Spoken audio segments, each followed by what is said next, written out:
নিখোঁজ কাঞ্চনজঙ্ঘার যাত্রী পার্থ সারথী মণ্ডল গভীর রাতে শিয়ালদহে ট্রেনে পৌঁছলেও বাড়ি ফেরেনি পার্থ সারথী। উত্তর 24 পরগনার ঘোলা তীর্থ ভারতের বাসিন্দা হচ্ছেন পার্থ সারথী। শিলিগুড়িতে কর্মরত ছিলেন তিনি। দুর্ঘটনাগ্রস্ত কাঞ্চনজঙ্ঘা করে বাড়ি ফিরছিলেন তিনি। শিয়ালদহ স্টেশন থেকে শুরু করে রেলের নানা দফতরে ফোন করেও কোনো খোঁজ মেলেনি তার।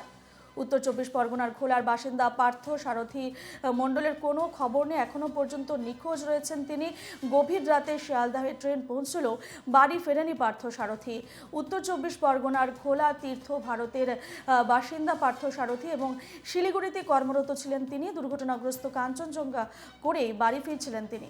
শিয়ালদা স্টেশন থেকে শুরু করে রেলের নানা দফতরে ফোন করেও কোনো খোঁজ মেলেনি তার। বর্তমান দুশ্চিন্তায় রয়েছে তার পরিবার। সেই ছবি আপনারা দেখতে পাচ্ছেন। পার্থ সারথী ঘরে না ফেরার দুশ্চিন্তা রয়েছে তার পরিবার। নিখোঁজ কাঞ্চনজঙ্ঘার যাত্রী পার্থ সারথী মণ্ডল।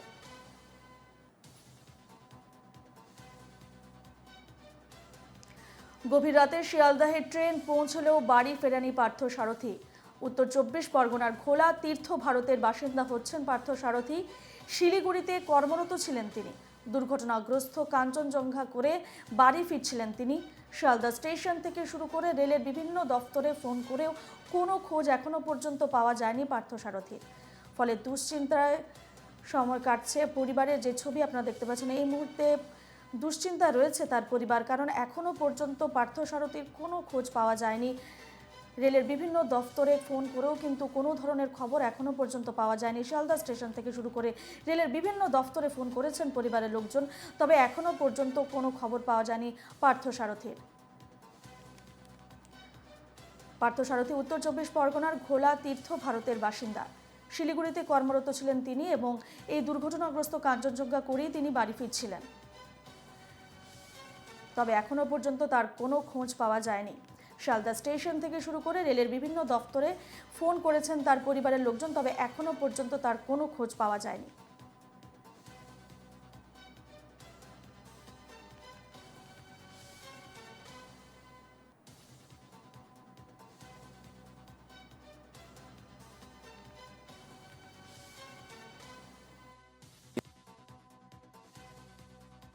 এইরকম ভাবে বলতে থাকলে তো বাড়ির লোক সবসময় আতঙ্কিত হতে থাকবে না।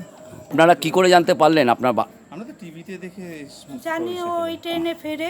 তারপর আপনারা নিজেরাই যোগাযোগ করলেন? হ্যাঁ, তারপরে নিজেরাই যোগাযোগ করলাম। কি বলবেন এরকম দুর্ঘটনার ক্ষেত্রে?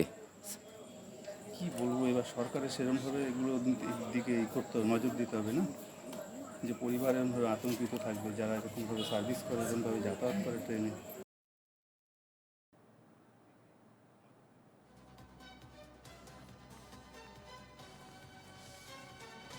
নিখোঁজ কাঞ্চনজঙ্ঘা যাত্রী পার্থ সারথী মণ্ডল নিয়ে বিস্তারিত জানবো। ফোন লাইনে রয়েছেন আমাদের প্রতিনিধি মিন্টু চক্রবর্তী। মিন্টু, কোনো খোঁজ পাওয়া গেছে কি পার্থ সারথীর?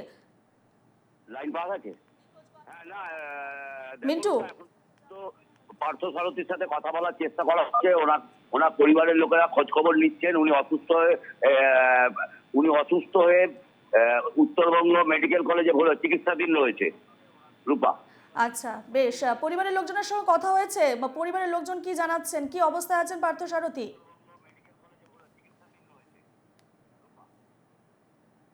মিন্টু, নিখোঁজ কাঞ্চনজঙ্ঘা যাত্রী পার্থ সারথী মণ্ডল এমনটা জানা যাচ্ছিল, তবে এই মুহূর্তে আমাদের প্রতিনিধি মিন্টু চক্রবর্তী জানিয়েছেন যে তার খোঁজ পাওয়া গেছে। উত্তরবঙ্গ মেডিকেল কলেজে রয়েছেন। মিন্টু, কি ছবি এবং পার্থ সারথীর অবস্থা এখন কেমন, কি জানতে পারছো? হ্যাঁ, প্রচন্ড সংকটজনক পরিস্থিতিতে উনি রয়েছে এই মুহূর্তে। ওনার আমি কথা বলবো ওনার মিসেসের সাথে। দিদি, কি খবর পেলেন? হ্যাঁ, আমার বাড়ির লোকরা গেছে। ওরা 4টের সময় পৌঁছিয়ে ওনার সঙ্গে ভিডিও কলিং করে কথা বললো। বললো এখন আমি একটু আগের চেয়ে একটু ভালো আছি।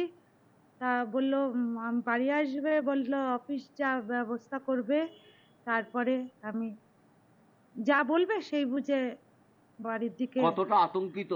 আতঙ্কিত যতক্ষণ বাড়ি না আসছে দাদা, ততক্ষণ আমরা এখনো আতঙ্কিত রয়েছি। উনি কবে গেছিলেন এই অফিসের কাজে? 16 তারিখ সকালে বেরিয়েছে।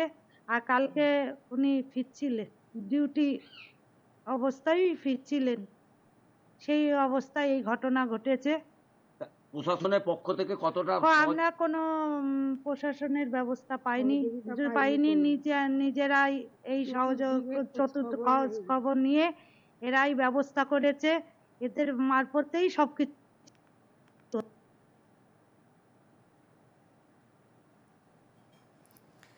বেশ, যে খবর আসছে এই মুহূর্তে একটি ব্রেকিং নিউজই বলা যায় যে নিখোঁজ ছিল পার্থসারথী মণ্ডল, তার খোঁজ পাওয়া গেছে। তিনি এখন উত্তরবঙ্গ মেডিকেল কলেজে চিকিৎসাধীন রয়েছেন।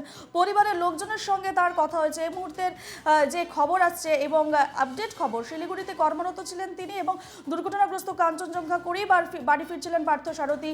শিয়ালদা স্টেশন থেকে শুরু করে রেলের বিভিন্ন জায়গায় খোঁজ খবর নেওয়ার পর পরিবারের লোকজন জানতে পেরেছেন যে তিনি এখন উত্তরবঙ্গ মেডিকেল কলেজে চিকিৎসাধীন রয়েছেন।